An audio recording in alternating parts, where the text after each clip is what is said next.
So let me put myself in somebody's shoes who's looking at my company. Yeah.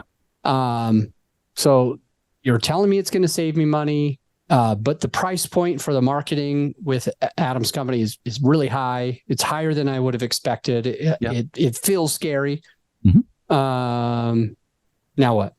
Well, I mean, from your side of things, and let's take you sort of out of being the client here and into your company. I mean, some of the things that you could do in your company to offset that is give them some sort of guarantees, or give them a little bit of free trial, or some of these sort of things. And those kind of things ease some of the pain to get somebody who's uncomfortable in. And okay. I don't know what your particular programs are. There are. So my attorney doesn't like that word guarantee, but we do make a promise. If we don't achieve a certain thing, you don't pay. Exactly. So you're, in a way, you're kind of saying, in a way, I'm kind of getting from you that, and this is real. And I actually feel like I'm being coached now, like literally. So I'm thinking that we don't spend enough real estate on our website, and I don't spend enough time on a discovery call explaining that if this doesn't achieve a certain thing, you don't pay. We know that this is going to happen.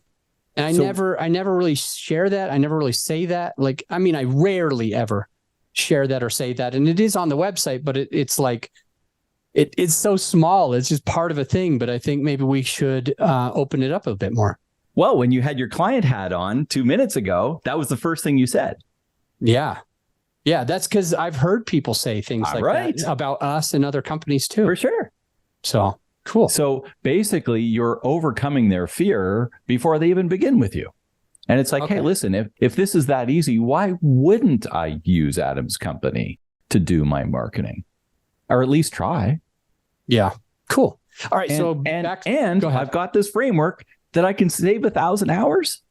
Right. So how do I assign it? Put me back into the place where I am the potential client of a company that does this editing. Like, what makes me decide to give that stuff to him? Yeah.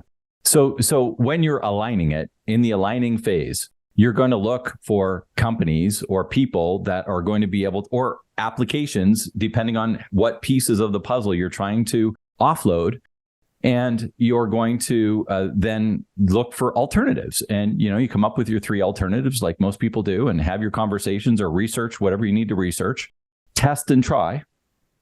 And then you're going to, set your process in place and make sure that the process can be done the way you want it done.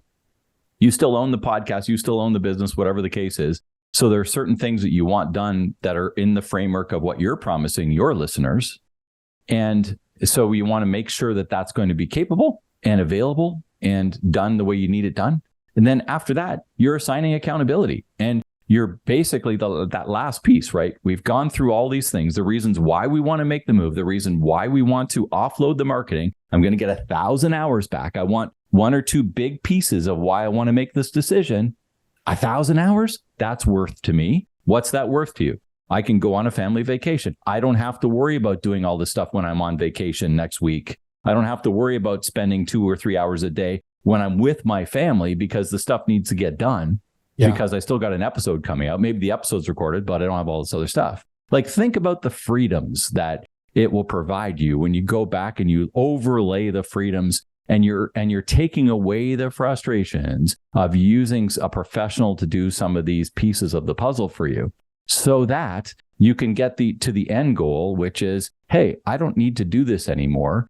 I'm going to free up 1,000 hours. And even if I'm paying somebody, whatever, $500, but in those in that hour or whatever the case is, I can earn 1,000. Why would I not pay somebody $500 if I can earn 1,000 in that same time frame?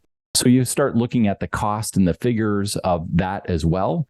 And, and the cost of your time, your personal time back. If you're feeling frustrated, overworked, overwhelmed, and feeling as though you are ready to press stop and finish with the whole podcasting thing, before you do, these are the things you need to look at. Is there somebody else that can tackle the parts of this that I really just don't want to do?